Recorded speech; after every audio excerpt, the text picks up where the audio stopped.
Hello everyone, आप सबका फिर से स्वागत है सही और अच्छा करियर वाले वीडियो में, जहां मैं सखी रिद्धि आपसे शेयर करूंगी मेरे व्यू पॉइंट्स और कुछ ऐसे टिप्स, एडवाइस, सजेशन, रिकमेंडेशन, आप जो चाहे समझ लें, जो कहीं से भी बस आपकी हेल्प कर सके या आपका कन्फ्यूजन दूर कर सके या फिर आपको किसी और का कन्फ्यूजन दूर करने में मदद कर सके। हम जो बात कर रहे थे अब उसको हम पूरा करेंगे। मैंने पिछले वीडियो में आपको बताया था कि आपको कुछ चुनिंदा लोगों की बातें सुननी है, अपने आप को मोटिवेट करना है। सेल्फ मोटिवेशन दुनिया में बहुत बड़ी चीज़ होती है जो हर किसी के पास नहीं होता है, लेकिन जिसके पास होता है ना, वो बहुत आसानी से सक्सेस और सेटिस्फैक्शन के करीब जाता है, क्योंकि हम हर वक्त पता नहीं खोजते हैं, ढूंढते हैं किसी और को जो आपको मोटिवेट करे। होता है हर किसी की लाइफ में कोई ना कोई होता है जो आपको मोटिवेट कर रहे। किसी का कस्टमर किसी को मोटिवेट करता है, किसी के घर वाले किसी को मोटिवेट करता है, कोई लाइफ पार्टनर किसी को मोटिवेट करता है, किसी के फ्रेंड्स इतने अच्छे होते हैं कि वो मोटिवेट करते हैं, कलीग्स अच्छे होते हैं। लेकिन इन सबसे उपरांत होता है सेल्फ सेटिस्फैक्शन के लिए सेल्फ मोटिवेशन। इसी की कमी पाई जाती है ज़्यादातर लोगों में, क्योंकि अगर आपके पास सेल्फ मोटिवेशन होगा ना, तो इन केस आप कहीं पर अकेले हो और आपके पास ऐसा कोई नहीं है जो आपको मोटिवेट कर सके, तो आप खुद से अपने आप को मोटिवेट कर पाओगे कोई भी दुनिया का काम करने के लिए और अपना कन्फ्यूजन दूर करने के लिए। इसीलिए मैं बोलती हूँ कि आप इनकी बातें सुनो। Ted talks in Hindi, Ted talks of English, आप ये सुन सकते हो। जोश टॉक करके जो बात चैनल पे आती है वो सुन सकते हो, उनके वीडियोस सुनो। शायरी, पोइट्रीज जो मोटिवेट करता है उनको सुनो। आपको क्या लगता है वाह वाह करने से बस काम हो जाता है क्या? नहीं, रोज़ रोज़ सुनने से ना आपके दिमाग पे डेफिनेटली उसका असर होगा। जैसे हम रोज़ रोज़ सुनने पर कोई भी गाली आसानी से सीख लेते हैं, उसी तरीके से ये चीज़ें अगर सीखेंगे तो ज़्यादा बेहतर होगा लाइफ के लिए। The time is giving you the time, so that don't waste time and use that particular time for your benefit, for your purpose, अपने लिए। आपने ये भी सुना होगा, don't believe everything you hear because there are 3 sides, एक आपका, एक दूसरे का और एक जो रियल में है वो। ये 3 सच को जाने बगैर कभी कोई डिसीजन लेना नहीं, कभी यकीन ना करना। देखो, मैं यहाँ पे अविश्वास की बात नहीं कर रही हूँ, मैं यहाँ पे विश्वास की ही बात कर रही हूँ। पर किन बातों पे आपको ट्रस्ट करना है। फिर क्या होता है, आप बिना सोचे समझे किसी के भी बात पर विश्वास कर देते हो और उसके बाद जब आपका विश्वास टूटता है तो आप हर किसी को फिर ट्रस्ट के लायक समझते नहीं हो और उनकी बातों पर यकीन नहीं करते हो ना। जैसे मैंने पहले बताया था, फुल पिक्चर जानना। और एक बार देखो, हर कोई अपना अपना एक्सपीरियंस आपके साथ शेयर करता है, लेकिन ये आपको भी पता है, बड़े बड़े लोगों को भी पता है, ज़रूरी नहीं है कि जो उनका एक्सपीरियंस रहा है वो आपका भी एक्सपीरियंस रहेगा। उन्होंने जो रास्तों में ऑब्स्टिकल्स पाए हैं, ज़रूरी नहीं है वो सेम ऑब्स्टिकल आपके लाइफ में भी आएंगे, या फिर उनके लाइफ में जो अपॉर्चुनिटीज़ और जो ग्रैब करने वाली सिचुएशन आई थी, ज़रूरी नहीं है कि वो आपके लाइफ में, आपके पाथ पे भी आएगी। तो ये सोच समझकर ध्यान देना कि आप जब अपना करियर सिलेक्ट करते हो तो किस बिहाफ पे सिलेक्ट करते हो, किसी और के एक्सपीरियंस, किसी और के अनुभव पे, या अपना डिसीजन लेते हो रिसर्च और सर्च करने के बाद। जैसे हर किसी का नज़रिया अलग होता है।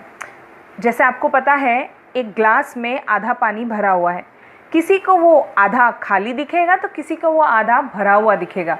इसी तरीके से हर किसी के व्यू पॉइंट्स और हर किसी की सोच अलग होती है। आपकी क्या सोच है ना, वो आप सोचो, आपका व्यू पॉइंट क्या है वो आप सोचो। नहीं तो क्या होता है, हम सारे लोगों की सोच का मिश्रण करके अपनी सोच बनाते हैं। हाँ, अपनी सोच भी बहुत सारी बातों पर निर्भर करती है, पर फिर भी अपना व्यू पॉइंट होना चाहिए अपने करियर, अपनी लाइफ को लेकर। ऐसा ना हो जाए कि हमें बाद में अफसोस हो कि यार मैंने राइट डिसीजन क्यों नहीं लिया। ठीक है, there is very simple thing to understand that we all are surrounded by different people with different mindset, with different lifestyle. तो आपको क्या अपनाना है वो पता होना चाहिए। शो ऑफ, डेमोन्स्ट्रेशन के चक्कर में अपनी ओरिजिनलिटी नहीं खोनी है कि ये नाम बोलूँगी तो ज़्यादा बेहतर होगा, लोग वाह वाह करेंगे कि इसका करियर ये है, इसका स्टेटस ये है। नहीं, आपको अपने इंटरेस्ट जोन करियर के बारे में सही डिसीजन लेना है। मैं क्यों इतना फोकस कर रही हूँ सही और अच्छे डिसीजन पे, पता है? क्योंकि सही और अच्छा डिसीजन ही आपको सही और अच्छा फ्रूट देगा, फल देगा। अगर हम चकाचौंध को साइड में रख के रियलिटी पे फोकस करेंगे ना, तो हमें उसके बारे में पता चल जाएगा। जैसे मैं बहुत बेसिक एग्जांपल बताऊं, हर किसी के दिमाग में आता है कि रिच पीपल जो हमारे आसपास है, like we have many rich people in country, we have many rich people in all over world, we have many rich people in our state, near by, neighbours. कहीं भी आपको जब रिच पीपल दिखाई देते हैं, रिच यानी कि आपके हिसाब से क्या है और मेरे हिसाब से क्या है, मैं पहले क्लियर कर दूं।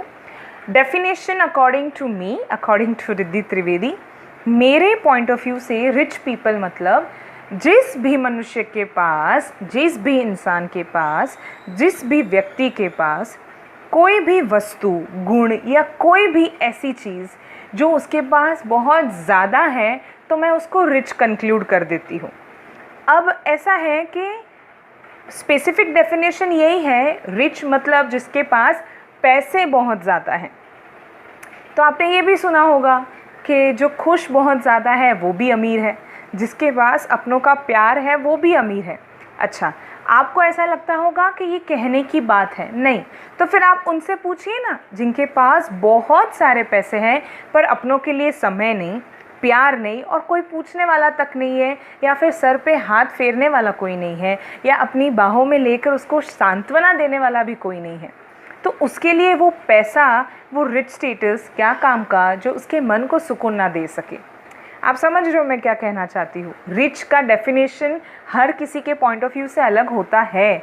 किसी के लिए, मैंने आपको बताया था, लाखों करोड़ों रुपया मतलब रिच है, तो किसी के लिए अपने पेरेंट्स, अपना लाइफ पार्टनर, अपने बच्चे, अपना सेटिस्फाइड वाला लाइफस्टाइल भी काफ़ी है। पर ये जो एटीट्यूड है ना, ये बहुत कम लोगों में होता है। अगर ये एटीट्यूड ज़्यादा लोगों में आए तो सच बता रही हूँ, जो ये मेंटल इशू, जो ये डेमोन्स्ट्रेशन इफ़ेक्ट जो चल रहा है हमारे देश में, ये काफ़ी हद तक कम हो जाएगा और लोग ज़्यादा खुश रहने चालू कर देंगे और ईर्ष्या, जलन ये सब हट जाएंगी, क्योंकि हम एक दूसरे को देखा देखी के चक्कर में ही कम कर देते हैं। बल्कि ऐसा है नहीं, हर किसी की लाइफ अलग अलग होती है, हर किसी का एग्ज़ाम पेपर भी अलग अलग होता है। ठीक है, मैं आपको बहुत बेस्ट एग्जाम्पल दूंगी, जो मैं आपको करियर, सेटिस्फैक्शन, सक्सेस के बारे में जो इतना बता रही हूँ, बहुत बेस्ट एग्जांपल। आप बोलोगे कि ये तो इतनी छोटी है, इसने तो अभी तक इतना लाइफ का एक्सपीरियंस देखा नहीं है, वगैरह वगैरह, जो भी है होता है, हर किसी के पॉइंट ऑफ व्यू अलग अलग होते हैं। लेकिन मुझे जो बातें समझ में आई है वो मैं डेफिनेटली लोगों से शेयर कर सकती हूँ, राइट। बहुत बेसिक एग्जाम्पल मैं आपके साथ शेयर करूँगी। फॉर एग्ज़ाम्पल, एक बच्चा, अब मैं लड़का लड़की ऐसा कुछ नहीं, एक बच्चा, one child earns ₹50,000 per month, 50,000 प्रति महीने के कमाता है या कमाती है। और सेम माँ का दूसरा बच्चा या बच्ची ₹5,000 पर मंथ। आप बोलोगे ऐसा कैसे पॉसिबल है? बहुत सारे घर परिवारों में ऐसा है। ज़रूरी नहीं है सब एक समान हो, शायद किसी ने पढ़ाई ज़्यादा ना की हो, या किसी को उतना लालच ना रहा हो, या कोई सीधे मन का हो तो कोई चतुर दिमाग का हो, सबकी अलग अलग बात है। ठीक है, अब यहाँ पे ऐसा है कि जो 50,000 प्रति महीना कमाता है या कमाती है, इस 50,000 में से माता पिता और खुद की खुशी पर खर्च करने के लिए वो 50,000 उससे कम लगते हैं, या कह दो 500 रुपये या 5,000 रुपये भी वो माता पिता के फल, फ्रूट, ड्राई फ्रूट्स के लिए खर्च नहीं कर सकता। यहाँ पे जो व्यक्ति केवल 5,000 कमाता है या कमाती है, उस 5,000 में से भी फल, फ्रूट्स, ड्राई फ्रूट्स, वो सारी चीज़ें जो उसके माता पिता को हेल्दी रखेगी और माता पिता को लंबे समय तक उसके साथ रखेगी, उसका प्रयास कर रहा है। अब क्या होता है, ये अंदर की बात है।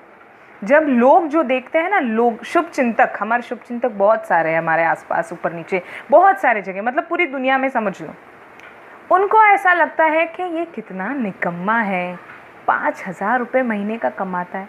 अरे इससे बड़े को देखो, मतलब दूसरे को देखो, इतना ज़्यादा कमाता है, खुद की गाड़ी है, अरे इस्त्री किए हुए कपड़े पहनता है या चलता है, क्या गॉगल्स, ये सारी बातें ना लोग डिस्क्रिमिनेट करना चालू कर देते हैं। अब यहाँ पे आप खुद के घर परिवार की बात समझ लो या अलग अलग घर में अलग अलग बच्चों की बात समझ लो, यहाँ पे पैसा कहाँ मैटर किया क्या पैसा मैटर? यहाँ पे क्या मैटर कर रहा है, क्या खुशी दे रही है, वो देखो कि माता पिता के कौन करीब है, या कौन अपने लाइफ पार्टनर के साथ ज़्यादा अच्छे से रह रहा है, या कौन अपने बच्चों को समय देकर सही संस्कार दे पा रहा है। वो बच्चों को ये नहीं सिखाएगा देख मैं 5,000 कमा रहा हूँ या कमा रही हूँ तो 50,000 लाख रुपया कमाना। वो ये सिखाएगा कि मेहनत ईमानदारी से पूरा 100% देना और जो भी उसके रूप में आपको मिले उससे खुश रहना। यहीं से तो फिर वो नेक्स्ट जनरेशन की बात चालू हो जाती है कि क्यों लोग हाइपर होते हैं, क्यों इतना डेस्परेट हो जाते हैं, ये चाहिए वो चाहिए और खुश नहीं रहते। मैं ये नहीं बोल रही हूँ आपको नहीं चाहिए, मैं मेरी अपनी एग्जांपल देती हूँ ना। जब मुझे पता चला कि मैं इन सारी बातों में अच्छा कर सकती हूँ या ये काम कर सकती हूँ, मुझे भी चाहिए, ये चाहिए वो चाहिए, बट मुझे मेरे दिमाग को बैलेंस रखना है कि मैं किसी के अधीन नहीं रह सकती कि मुझे इतना पैसा मिलेगा या मुझे ये सब चीज़ें मिलेगी तो ही मैं खुश रहूँगी, नहीं तो वो कब मिलेगा गॉड नोज़। हमें कोई फ़िक्स टाइम नहीं पता है, तो क्या हम तब खुश रहना चालू करेंगे या तब अच्छे से रहना चालू करेंगे? नहीं ना। तो ये सारी बातों को सुनकर समझकर फिर डिसाइड करना कि हमें क्या करना है लाइफ में। बहुत बड़ा मकसद होता है कि हमें अपनी खुद की लाइफ में क्या करना है। मैंने बहुत सारे बच्चों को देखा है ग्रेजुएशन के टाइम तक भी उनको नहीं पता होता है कि उनको क्या करना है। फिर क्या होता है, ग्रेजुएशन में तो वैसे ही तुम 20-21 साल के हो जाते हो और फिर ऊपर फोर्स आता है, ऑलरेडी तुम्हारे कुछ फ्रेंड्स कमाना चालू कर देते हैं, फिर पेरेंट्स का प्रेशर, फिर आजू बाजू वाले क्या कर रहे हो, कौन सी डिग्री, कौन सा कोर्स, जॉब लग गई और तमाम ऐसे सवाल जो आपको इरिटेट और फ्रस्ट्रेट कर देंगे एंड इवेंचुअली आप डिप्रेशन के वेल में चले जाओगे। तो ऐसा कुछ नहीं करना है ना, तो इन बातों को समझो, ठीक है। तब तक के लिए मेरा चैनल देखते रहिए, सब्सक्राइब करते रहिए। Till do friendship, bye bye.